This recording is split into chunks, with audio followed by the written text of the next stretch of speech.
Hello, it is January 27th, 2014. Pretty nice outside, not too cold. Welcome to the Beaulieu Report. My name is Jane Beaulieu. And today I have with me a friend of mine, Will Stewart. Hello. And he and I are going to talk about bike advocacy in Manchester. Welcome, Will. Thank you, Jane. Glad to be here. Thanks. So, Will, tell me how or when you started meeting with a group and how that gets started. Sure. Just for a little bit of background, I'm a city bicyclist, and you have been for a number of years here in the city, and enjoy bicycle commuting when I can. I'm lucky enough to live about a mile and a half from where I work, and mostly downhill, so it's a pretty easy commute. Do you cycle to work? I do. I do. Even in the wintertime? Not in the wintertime. Oh, okay. I am literally a fair weather rider, All right. and I salute people who ride in snowy, cold, icy conditions. Yeah. I probably will not be joining them. I'm from the South and just don't do well in sub-freezing weather, but I think it's great. But if it's above 40, 45, you'll see me on a bike, often dressed like this.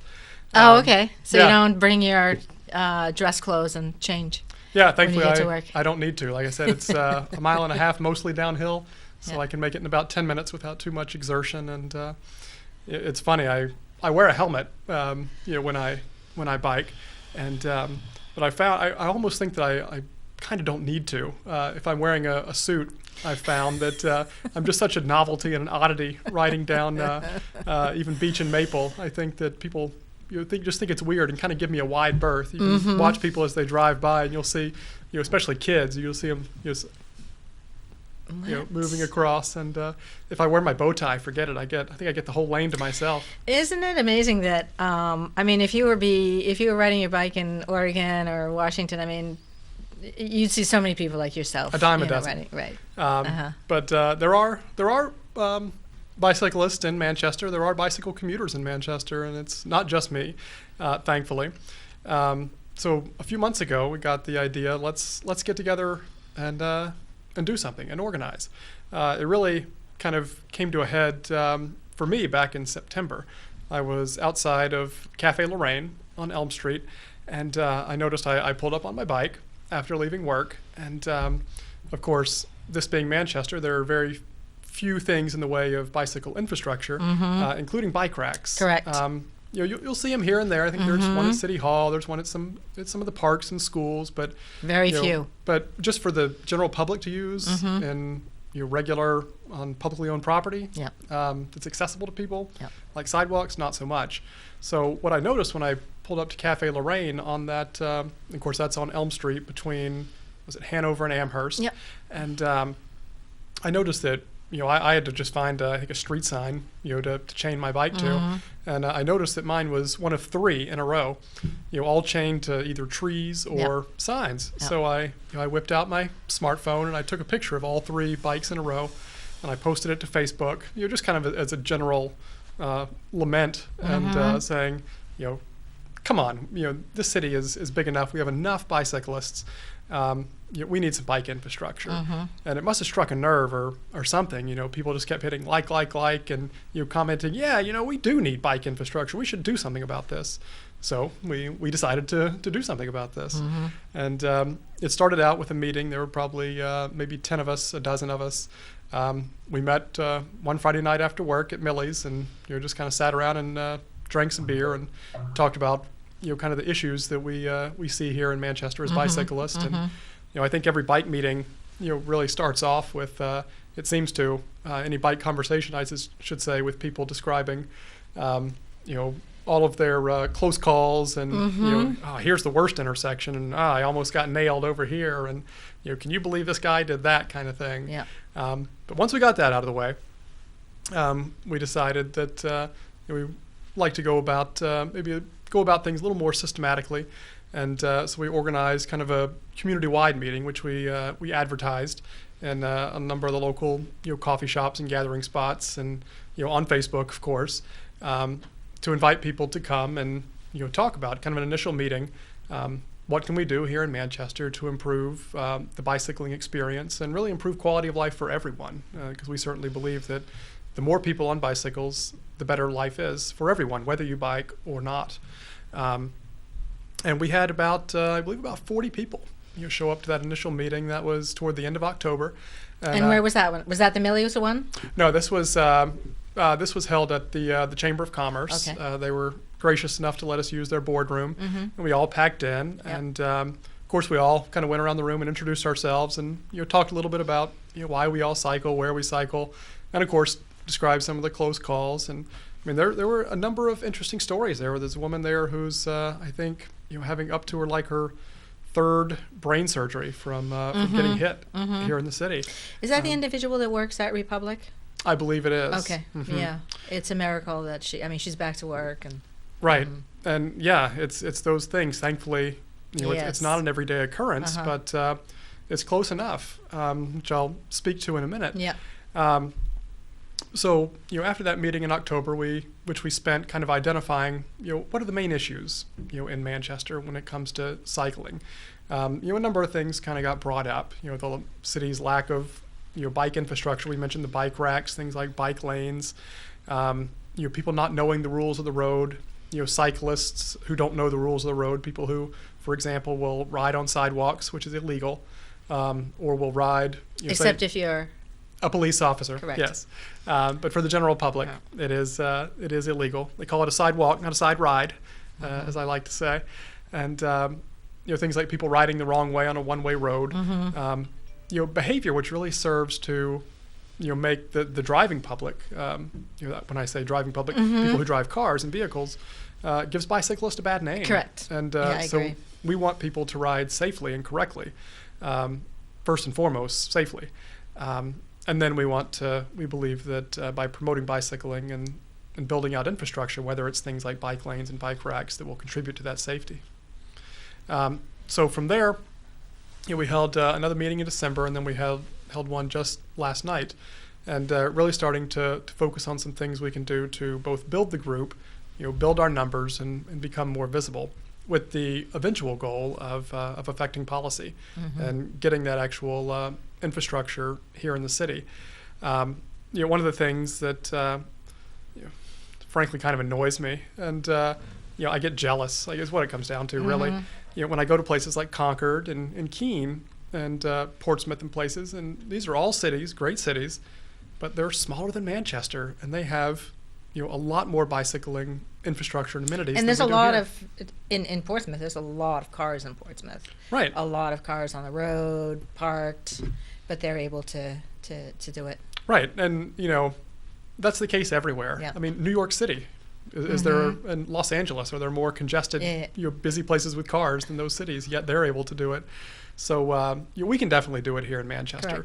The question is, how and how quickly, and are we going to do it? And the first step is kind of achieving that critical mass and being able to organize and advocate for ourselves. Because if we're not out there asking for it and helping plan it, it's just not going to happen. Right, and helping plan it is a big one. Because I'm not quite sure. Do you know of any aldermen that are cyclists? Not off the top of my head. Not off the top of my head either. And they will respond if there is a group that is willing to participate in helping them take actions, because if it is one person going to them, it just stops right there. So I was impressed with Nick Coates, who's the new New Hampshire Association of Conservation Commissions Executive Director. And he was at the meeting the other night, and he was he lives in Concord, and of course he was part of making it happen in Concord, I believe. Right, he helped found the Central New Hampshire Bicycling Coalition. Right. And we're lucky to have his expertise, and also a guy named Tim Blagden, who's with the Bike Walk Alliance. Correct. Of New Hampshire. Correct. So thankfully New Hampshire being a small state, we're able to draw on resources from other communities and learn how they've done it. Yep. And get some best practices from them, and they've been able to say, consider this, or here's something you might want to avoid. Right, because we're not reinventing the wheel. Right. I mean, it happened. I mean, it's it's success stories all throughout the U.S. Right. The Bike Walk Alliance. Let's talk about maybe this legislation, House Bill 1485. It is relative to vulnerable users of highways. How did who put this? Who drafted? Who came up with the bill, and how did that happen? I believe the Bike Walk Alliance did have a significant role to play in drafting this bill, and vulnerable user. I guess that's the kind of a catch-all term for everybody who's while on the road, not in the nice, safe, protected cocoon of a vehicle. Which is to say, people on not just bicycles, but pedestrians, people on horseback, motorcyclists, anyone not driving a car who's using the roads. And what the bill does is it, and correct me if I'm wrong, but I believe it makes it a Class B felony, up from a misdemeanor, if one of these vulnerable users is obeying all the laws of the road, and they're doing what they're supposed to do, and they still get hit by a vehicle. Yeah, I was. I'm glad. I'll follow this legislation up at the State House, and speak if necessary. But I was surprised to hear a few months ago. I was listening to NHPR, and they were talking about the same. People hit cyclists. For example, they were talking about cyclists.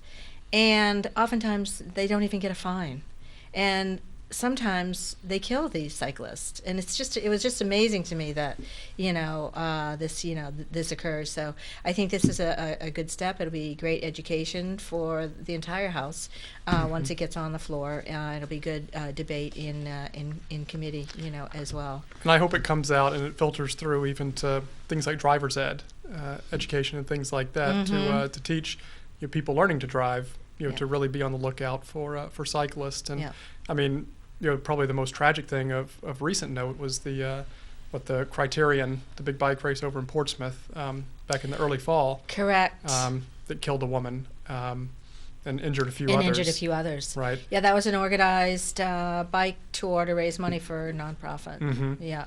But we see it here in Manchester too. It was on New Year's Day. Actually, there was a hit and run of a bicyclist up on Mammoth Road, and I'm not sure how it turned out. I only know what I read in the paper the day after, but just said this cyclist was taken to CMC with serious injuries. Again, I'm not sure of the details. I don't know who was at fault. But with a hit and run, it's it's one of those things where you would assume that the person who left the scene was probably at fault, and that actually led our group, which is called Bike Manchester, by the way. Correct. Yeah. Facebook.com/BikeMHT is our first online presence. But that led our group to reach out to the Manchester Police Department just to see if they kept stats on these types of collisions and crashes, by the way. We don't call them accidents because that kind of implies sometimes that nobody's at fault. Correct. In an accident. Yep. So we refer to them as crashes and collisions.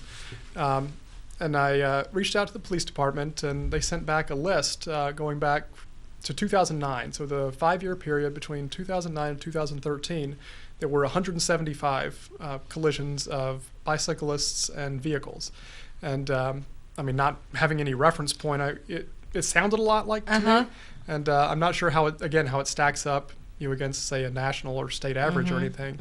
But it equates to nearly just under 3 collisions a month on average for the past 5 years, which is almost one a week, which to me that I don't know. I mean, 0 is the acceptable number, right? And Correct. We'll probably never get to 0. Correct.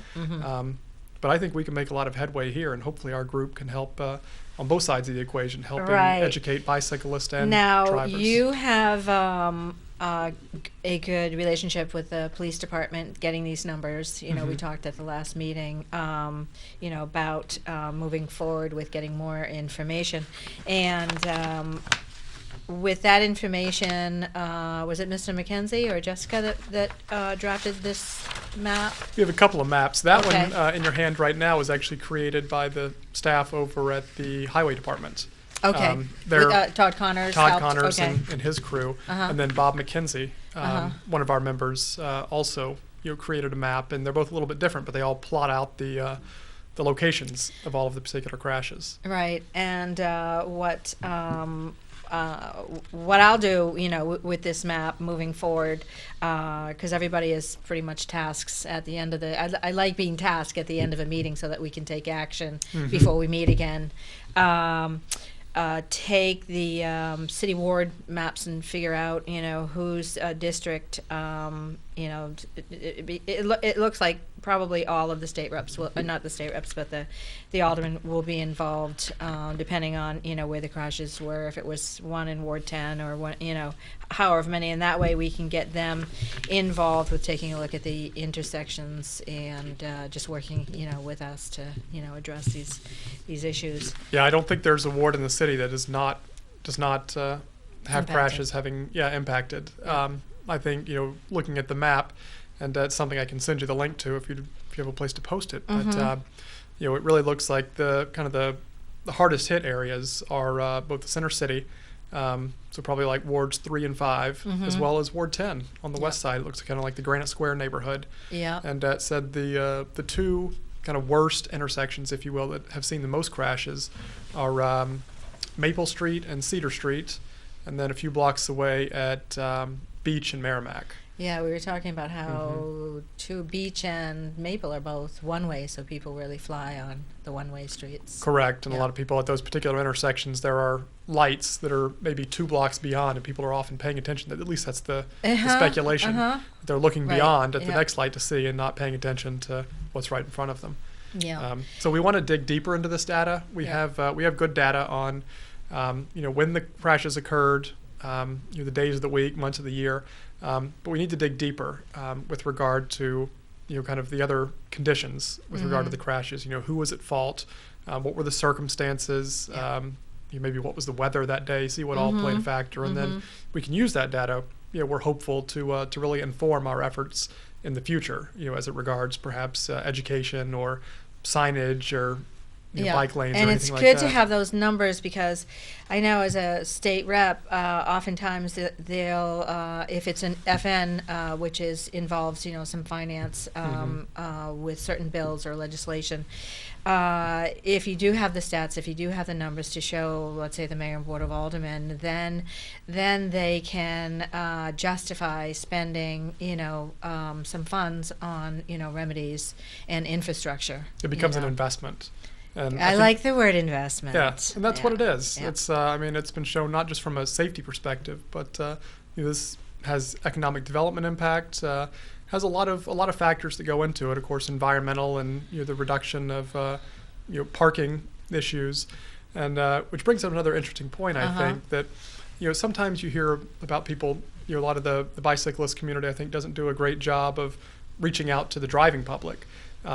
But really, we're all the same. I mean, I don't know of any of our group that doesn't own a car, too. We're also vehicle drivers, so we're members of both camps.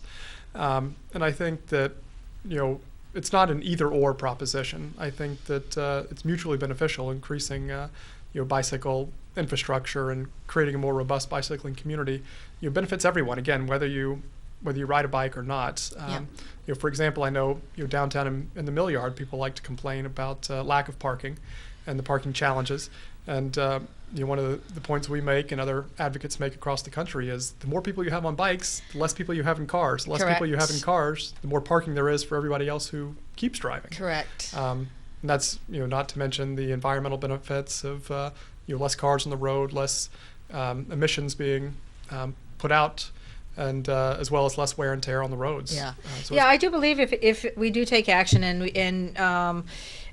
we implement maybe the bike lane and education, that there will be many more people riding their bike to work. I know I ride a bike in the summertime most mornings, but I get off the bike at 7:15 because I don't feel safe really anywhere in the city. I do have my route, but we also talked about the information that we'll gather, and we can let people know what routes are the best route to take, safer routes. Right. One of the things we're investigating is something called stress mapping.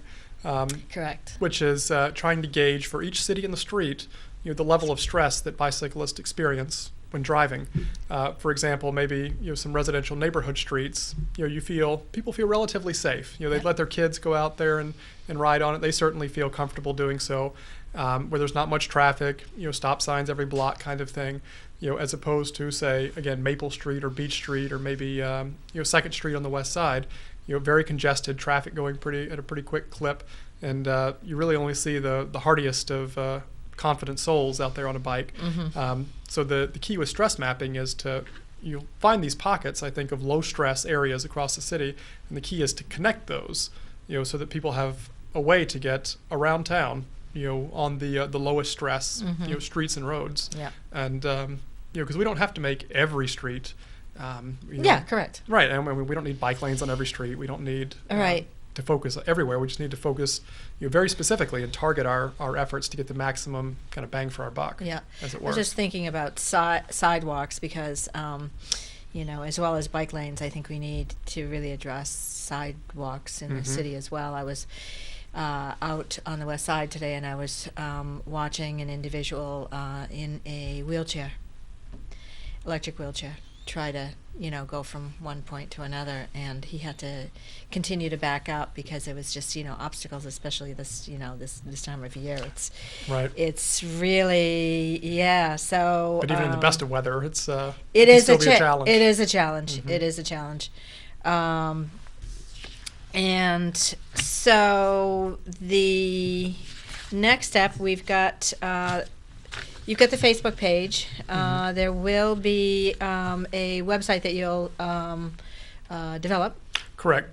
Bikemht.com. It's not up right now. Just have a little placeholder, but would expect in the next month it will be up and running. Yep. And informing people of what we're doing and how they can get involved. Correct. And then they'll be able to, just send us in more information what happened to them today, or potholes. We also talked about.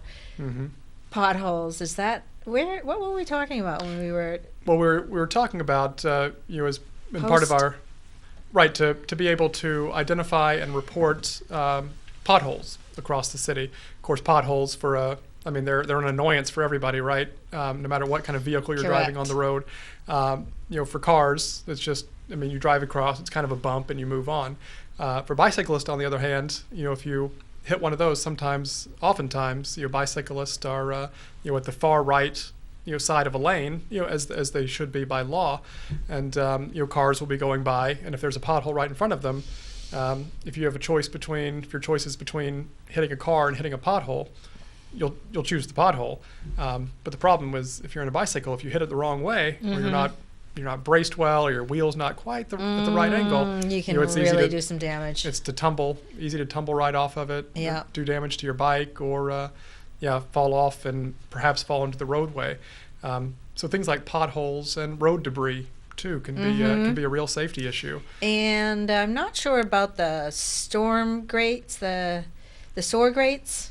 Because I know a few people that have really injured themselves. Yeah, some are good, some are bad. Right.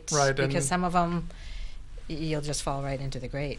Right, and some, even if they're designed well, you'll see some with the kind of the perpendicular bars, which are fine to drive across. But if they get full and kind of mucked up, with wet, slick leaves, it's easy to slide on those as well. Yep. So we're going to be launching a campaign. Usually, probably right about the start of spring, when people start really getting back out on their bikes, to have them, photograph. Who doesn't have a cell phone with a camera on it these days? I know. To take your pictures, email them in, or just call the highway department. Todd Connors, who's part of this group, or has been instrumental in facilitating. He's the city's lead engineer. Correct. We talked about the potholes, and if you phone the highway department, they will definitely address the pothole. They're really good. ASAP. Yeah. Even if, like I was talking about, even if they have to go there every day to fill it, because it's very difficult to fill a pothole this time of year and it stays filled. Right. it's impossible because of it's wet. It just doesn't work. So Right, and the freezing and the thawing and so the water just a good plug for the highway department. It's not their fault if it continues to be a pothole there. Right. Although, and like they say, it's one of those things too. Part of the reason, there are a few reasons we want to do the campaign. One is to help us raise awareness of our group and kind of what we're doing. That's probably secondary. First, obviously, is to address the safety issues.